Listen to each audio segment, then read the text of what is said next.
Y las semanas pasadas, se puede decir, vaya semanita. En general, con la llegada de Trump, nuestra vida se ha llenado de tantos acontecimientos que parece que en un año pasa más de lo que podría pasar en toda una vida. ¿Qué fue lo más interesante e importante que pasó? Por supuesto, la guerra en Ucrania sigue, y ahora también sigue una guerra bastante posicional con Irán. Los demócratas luchan para evitar una votación honesta en Estados Unidos, pero nadie espera otra cosa de ellos. En 2026 se planea expulsar a unos 2.5 millones de inmigrantes ilegales del país. Hablemos sobre la ruptura entre la vieja Europa y Estados Unidos.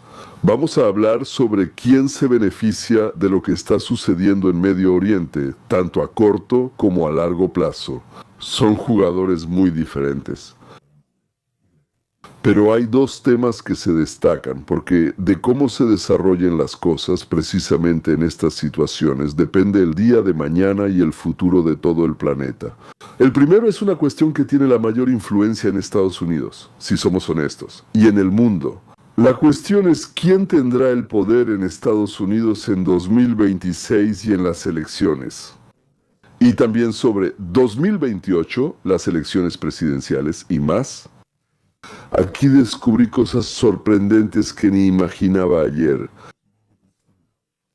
Pero primero, un poco sobre los acontecimientos que están ocurriendo, y luego nos lanzaremos a este, como verán, torbellino de sucesos absolutamente increíble. Quiero decirlo una vez más, nuestro presidente es un genio. Segundo tema, el ultimátum de Trump a Irán y la respuesta iraní. La guerra entre Estados Unidos, Israel e Irán, que comenzó el 28 de febrero de este año, ha entrado en una nueva fase. Según datos del 22 de marzo, los combates se han convertido en un ataque prolongado o un intercambio de ataques contra la infraestructura estratégica. El 18 y 19 de marzo, las fuerzas de defensa de Israel atacaron el yacimiento de gas South Pars en Irán. Incendios detuvieron la extracción. El 18 de marzo, misiles iraníes impactaron el mayor complejo de GNL en Ras Laffan, Qatar. Incendios y daños graves. Hasta 20% del GNL mundial pasa por esta instalación. Según la Media Luna Roja iraní, más de 1.200 civiles, incluidos niños, han muerto en Irán. Quiero decirles que ellos siempre lo hacen. Mienten, o sea, casi siempre mienten. El presidente Trump exigió a Irán abrir el estrecho de Hormuz en 48 horas. En la URSS saben que probablemente responderán que no. Irán amenazó con atacar objetivos energéticos e infraestructura en Estados Unidos y sus aliados regionales. Nadie sabe qué pasará en 48 horas. El ultimátum fue la noche del sábado, así que, bueno, después del ultimátum de Trump no hay un plan de acción claramente detallado, como siempre, al menos públicamente. Entonces, para cuando se cumplan las 48 horas, eso será, bueno, por la noche del lunes o la mañana del martes, digamos. Sí, lo más probable. Estados Unidos intensificará la campaña aérea para expulsar a las fuerzas iraníes del estrecho y escoltar los petroleros con protección militar. Irán responde con un ataque masivo contra objetivos militares y energéticos de Estados Unidos y sus aliados. Bueno, eso sería Arabia Saudita, Emiratos Árabes Unidos, Israel. Las amenazas de un cierre total de Hormuz, ataques a petroleros e infraestructura en el Golfo Pérsico serían un escenario más grave, implicando semanas de ataques y una operación de la Marina y Fuerza Aérea de Estados Unidos para eliminar la presencia iraní del estrecho. Podría haber un desembarco de infantería de marina en puntos clave de la costa y en una isla como Kark. La lógica del ultimátum de Donald Trump es simple. Para cuando expire el plazo, debe o hacer explotar algo o mostrar un sustituto convincente de acción. De lo contrario, sus palabras perderán valor. A. Donald Trump, entonces, ¿qué podría pasar allí en el momento clave que esté en su estilo? golpes limitados y llamativos, con varios ataques de alta precisión a objetivos iraníes previamente seleccionados. Allí hay infraestructura militar cerca de Hormuz, instalaciones de defensa aérea, nodos energéticos específicos para poder decir, lo prometí, lo hice, pero sin destruir todo el sistema energético de Irán, al menos no de inmediato. Un anuncio público de victoria, incluso con mínima acción militar, salir y declarar que Irán abrió el estrecho, es decir, que se rindió, recibió su merecido o fue castigado, o algo similar. ¿Y para qué presentar este resultado como un ultimátum cumplido? Bueno, está claro, tanto para la audiencia interna como para el mercado, pero ¿qué pueden ocupar realmente los 2.500 marines estadounidenses que están allí y los 4.500 que van en ayuda? Es decir, es una fuerza considerable. Opción 1. Hay 4 islas allí que pueden interesarnos. Les digo, sobre el estrecho de Hormuz, son Larak, Hormuz, Keshm y Hengam. Creo que así se llama la última. Esos objetivos se han trabajado durante décadas en juegos militares de Estados Unidos, como puntos de desembarco del cuerpo de marines para controlar físicamente el paso de petroleros. Naturalmente todo esto se ha ensayado durante años, décadas, se ha desarrollado y cosas por el estilo. Segunda opción. Un enclave limitado en la costa con Bandar Abbas o bases clave. Pero eso ya es una operación mucho más arriesgada y sangrienta. Y en Washington la consideran con extrema cautela debido a la amenaza de una guerra terrestre prolongada. Eso es algo que definitivamente no queremos. ¿Y para qué capturar algo en absoluto? La lógica militar principal no es ocupar Irán, sino controlar el estrecho de Hormuz y la infraestructura clave para exportar petróleo, para asegurar el paso de petroleros sin depender de Teherán. La segunda tarea es presionar al régimen en Teherán. Muestra que Estados Unidos puede aislar a Irán del mar y del petróleo. Y si es necesario ampliar la operación, Washington aumenta el costo para el liderazgo iraní por continuar el conflicto. Volvamos a Europa del Este. Las hostilidades no cesan ni un día. El 21 de marzo las fuerzas ucranianas rechazaron una ofensiva rusa en 7 frentes simultáneamente.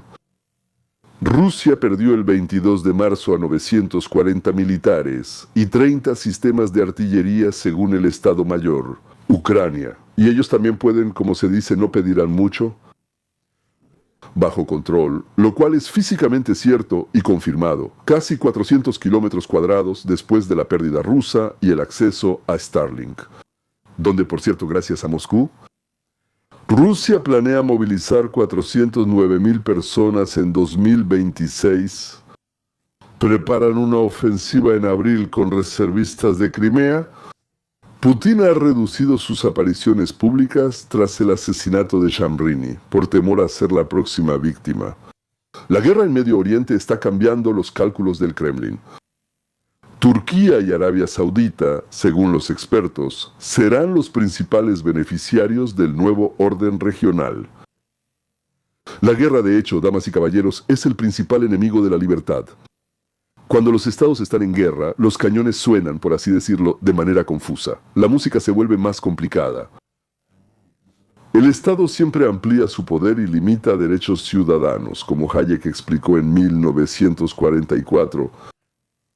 Trump pidió al pueblo iraní resguardarse por ahora y luego tomar el poder. No sé cómo les propone tomar el poder en sus manos sin armas, pero es muy posible que se estén haciendo algunos trabajos al respecto. Digamos que sí, de acuerdo. El vicepresidente Vance apoyó la guerra con Irán, pero guardó silencio varios días. Y según el Wall Street Journal, le preocupa la posibilidad de un conflicto prolongado. Él habló de esto no públicamente, sino en conversaciones privadas. Aquí es donde pasamos al tema principal del día. Específicamente, ¿qué pasará si la guerra en Irán se prolonga? ¿Empiezan a llegar ataúdes al país y la economía, en lugar de mejorar, empieza a decaer? No solo está estancada temporalmente, sino que empeorará. Muchos, incluyéndome a mí, decían ya en el 25 que esto podría significar la suspensión de muchos proyectos de Trump debido a que la Cámara Baja del Congreso pasó a manos de los demócratas. Y además puede significar que la oficina oval pase a manos del Partido Demócrata en el 28. En relación con esto, yo decía que estoy seguro de que Trump tiene algunas ideas al respecto sobre cómo detener esta guerra, cómo reducir el costo del petróleo y cómo mejorar la situación económica en Estados Unidos. Por supuesto que las tiene, estoy seguro de que tiene esas ideas, pero descubrí otra acción, o más bien una contramedida de Trump, que en general muestra qué es lo que Trump planea hacer. Por cierto, predecir a Trump es prácticamente imposible. ¿Quién podría anticiparlo? Para anticiparlo, no sé. Tendrías que estar al mismo nivel de genialidad que él. Incluso antes de que comenzara la guerra, en la segunda mitad del año 25, discutimos contigo las condiciones bajo las cuales los republicanos, el Partido Republicano, expandiría significativamente su influencia, y después de Trump llegaría a la Casa Blanca una persona a la que se podría llamar su sucesor. Disculpa. Su continuador. Y por supuesto, debido a la personalidad, claro que algunas cosas cambian, pero la dirección del movimiento, la establecida por Trump, continuará. La condición principal es que la gente viva mejor. Y vivir mejor no solo en estadísticas, sino en cosas tangibles, que cada día y hora noten alguna mejora. Se generan más empleos, los salarios suben y la inflación es baja, incluso menor al aumento salarial. Ya no obligan a los niños a convivir con personas disfrazadas, como hombres vestidos de mujer con labios pintados y pestañas postizas. Que le leen a los niños historias, no es sílaba por sílaba, sobre lo bueno de tener sexo en un orificio no destinado para eso. Los hombres no pueden entrar a vestidores de mujeres. A los niños no les dicen cambiarse de sexo ni ocultar cosas a sus padres. La gente puede dar sus opiniones a maestros y en reuniones del consejo escolar o de la ciudad sin que esté el FBI. Luego los investigaba, lo cual es muy importante. Es fundamental que inicien los juicios. ¿Robaste a nuestro país? ¿Nos engañaste en las elecciones? ¿Usaste tu cargo para enriquecerte personalmente a costa de toda esa gente que te paga el salario? ¿O para, digamos, sin importarte el país, impulsar a tu partido? Que al país le vaya peor, pero a mi partido mejor. Ahora queremos que sea hora de rendir cuentas. Es increíblemente importante que la población del país vea, primero, el mal que trajo al país el Partido Demócrata. Y en segundo lugar, que este mal está siendo erradicado por el nuevo gobierno. Por cierto, antes de que se me olvide, asegúrense de suscribirse y, aún más importante, activen la campanita. Para ustedes es un segundo, pero para YouTube indica que les interesa el contenido. Y no solo les interesa como para dar un like, sí, sino que les interesa tanto que vale la pena mostrarlo también a otras personas. Por eso, mientras mayor sea el porcentaje de suscriptores que activaron la campanita, mejor se difunden estos videos en el internet de habla rusa. Espero que mientras decía esto, los no suscritos ya se hayan suscrito. Y si nunca le dieron a la campanita, búsquenla. Y por supuesto, como se dice, háganlo. Denle con todas sus fuerzas. A lo que mencioné antes sobre cómo el país apoya y vota por Trump y MAGA, se agregó otra condición. Entonces es necesario obtener resultados positivos de las acciones militares en Medio Oriente. Aquí Trump inició un juego perfecto. Pensemos juntos. Al hablar de política exterior, seguridad nacional y operaciones, participan nuestros diplomáticos y militares.